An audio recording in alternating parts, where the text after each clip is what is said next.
The question keeping most people up at night isn't how much they've saved. It's whether they actually have enough to retire on their terms. I'm PJ Gibbs, a certified financial planner, and over the past decade, I've helped families within 10 years of retirement answer this exact question. The truth is, most people approaching retirement are using outdated rules that force them to either work longer than necessary or spend far less than they actually can afford to. In today's video, I'm going to give you a complete framework for calculating your sustainable retirement spending, including how to adjust when markets crash or life throws you curveballs. You'll learn why the traditional 4% rule might be keeping you from retiring sooner, how income guardrails can actually let you spend more safely, and the specific numbers you need to run your own plan. Before we dive in, if you want to know whether your retirement foundation is strong enough to support any withdrawal strategy, there's a free retirement readiness scorecard linked in the description. Complete it while you watch. It will make everything we cover today more relevant to your specific situation. So let's dive in. Let's start with the basics. You've probably heard about the 4% rule. This rule says you can withdraw 4% of your portfolio in the first year of retirement, then adjust that dollar amount for inflation each year, and your money should last 30 years. Here's the problem. That research came out in 1994, and a lot has changed since then. William Bengen, the guy who created the 4% rule, actually updated it to 4.7% a few years ago, after including more asset classes in his research. But even that doesn't tell you the whole story. According to Morningstar's latest 2026 research, the current safe withdrawal rate for new retirees is actually 3.9% for a balanced portfolio over 30 years, keeping a 90% success rate. That's lower than the original 4% rule, primarily because of current market conditions and lower expected yields. But here's what most people miss. That 3.9% number assumes you're going to spend the exact same amount every single year, adjusted only for inflation, no matter what happens in the markets. It assumes you have zero flexibility, and that's just not how most people actually live in retirement. Think about it this way. Let's say you have $1 million saved. Under the 3.9% rule, you'd start withdrawing $39,000 in year one.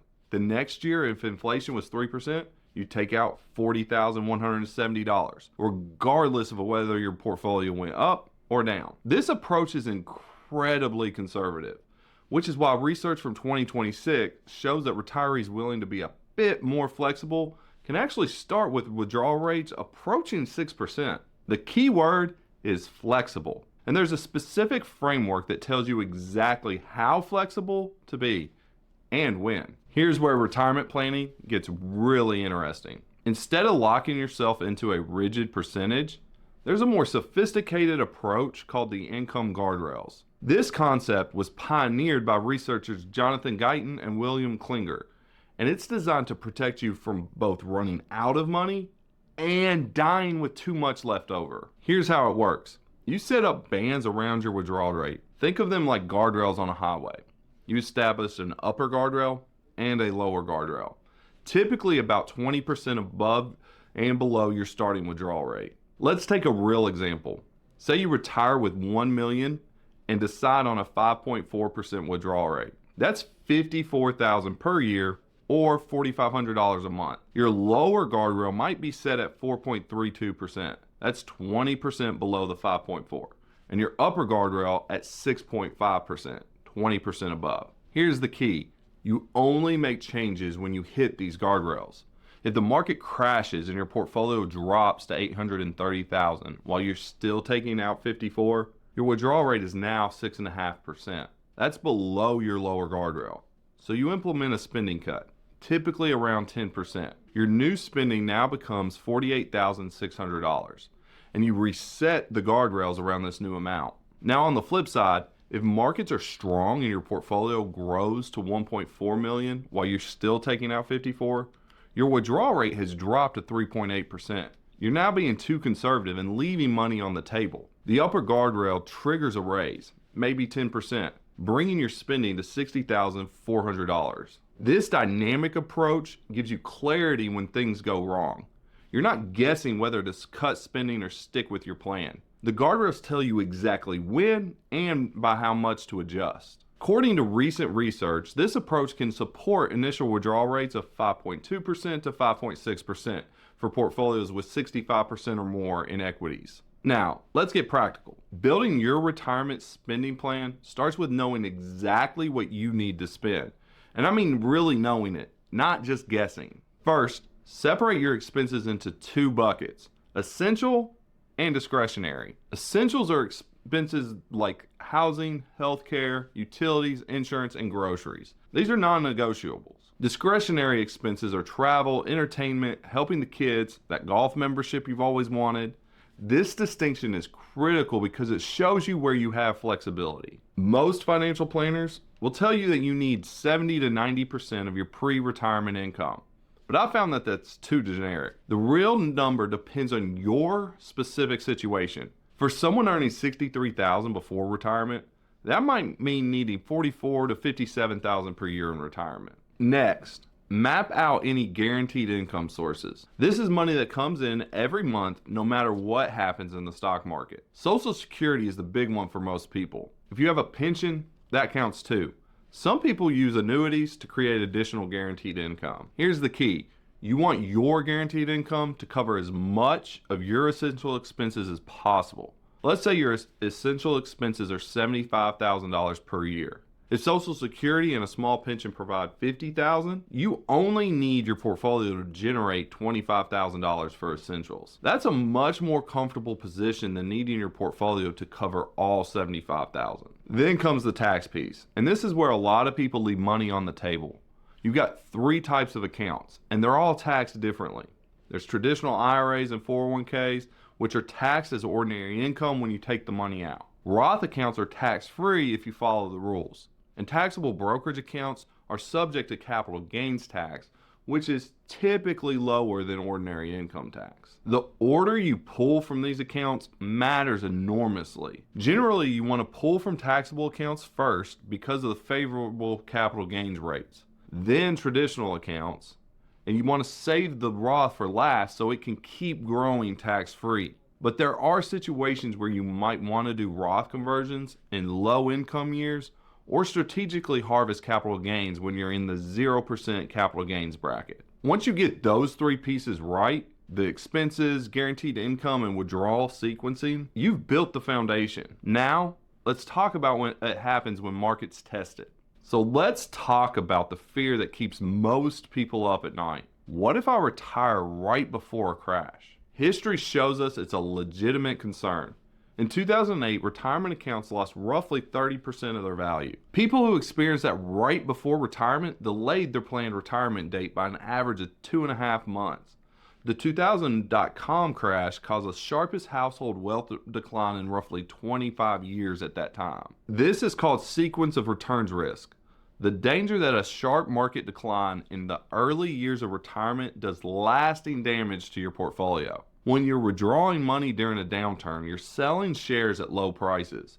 Those shares are gone forever and can't participate in the eventual recovery. Historically, the S&P 500 has recovered from the average bear market in just under 17 months. But if you're taking withdrawals during that time, your personal recovery timeline can be much longer. Here's the most important thing to understand. Most retirement plans don't fail because of market crashes. They fail because of emotional decisions made during the volatility. The key is having a plan that acknowledges downturns will happen and builds in protection before they do. Three things protect you from sequence of returns risk. First, keeping 4 to 8 years of expenses in cash or short-term bonds. When markets crash, you pull from this buffer instead of selling stocks at the bottom. Second, the income guardrails framework we covered earlier. Small pre-planned spending adjustments when needed rather than panic-driven large ones.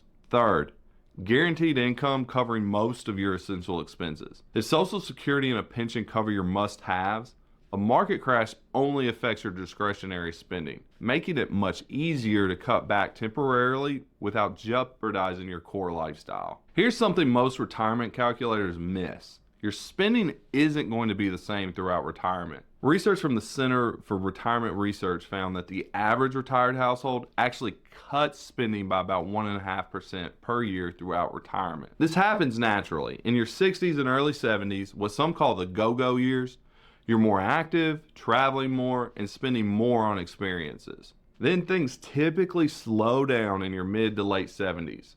You're taking fewer trips, spending less on dining out and entertainment. Then in your 80s and beyond, spending may actually tick back up due to healthcare costs. But here's the thing. If you want to take that big European trip or help your kids with a down payment, those early retirement years are when you have the health and energy to really enjoy it. This is why I like the flexibility that Guardrails provide. If markets are doing well early in your retirement, the system gives you permission to spend more on the things that matter most to you. Let's look at a hypothetical scenario. Imagine you retire at 62 with $1.2 million saved. You want to spend $60,000 per year on basic living, but you'd also like to spend $15,000 per year on travel for the first 10 years. Using traditional rules, you might feel a little bit anxious about that extra spending. But with a Guardrails approach and strong early market performance, you could actually increase that travel budget without jeopardizing your plan. The Guardrails would alert you if you needed to cut back later.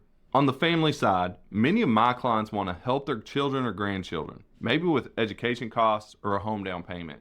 The key is building this into your plan intentionally rather than doing it off the cuff. If gifting $10,000 per year to your kids is important, include it in your expense calculations. Run the numbers to see if it's sustainable. The Guardrails will tell you if market conditions later require pulling back on those gifts. All right, let's bring this all together with steps you can actually take today. First, calculate your actual expenses. Don't budget, document it. Go through your last 12 months of spending and categorize every dollar into essential or discretionary. But be honest with yourself. Essential means you genuinely can't cut it without major lifestyle disruption. Second, identify all of your income sources. Write down your expected Social Security benefit at different ages. 62, your full retirement age, and 70. Check your Social Security statement online if you haven't done that recently. Add up any pension benefits, rental income, or other reliable sources. Third, calculate your income gap. Take your total desired spending, subtract your guaranteed income, and that's what your portfolio needs to generate. Let's say you want $80,000 per year in total spending. Social Security at your full retirement age will give you $35,000. You need your portfolio to generate $45,000. Fourth, determine your safe withdrawal rate. If you need $45,000 per year from your portfolio, divide that by your portfolio value. If you have $1 million, that's a 4.5% withdrawal rate. Based on current 2026 research, that's on the higher end but could work with flexibility built in. Fifth, stress test your plan.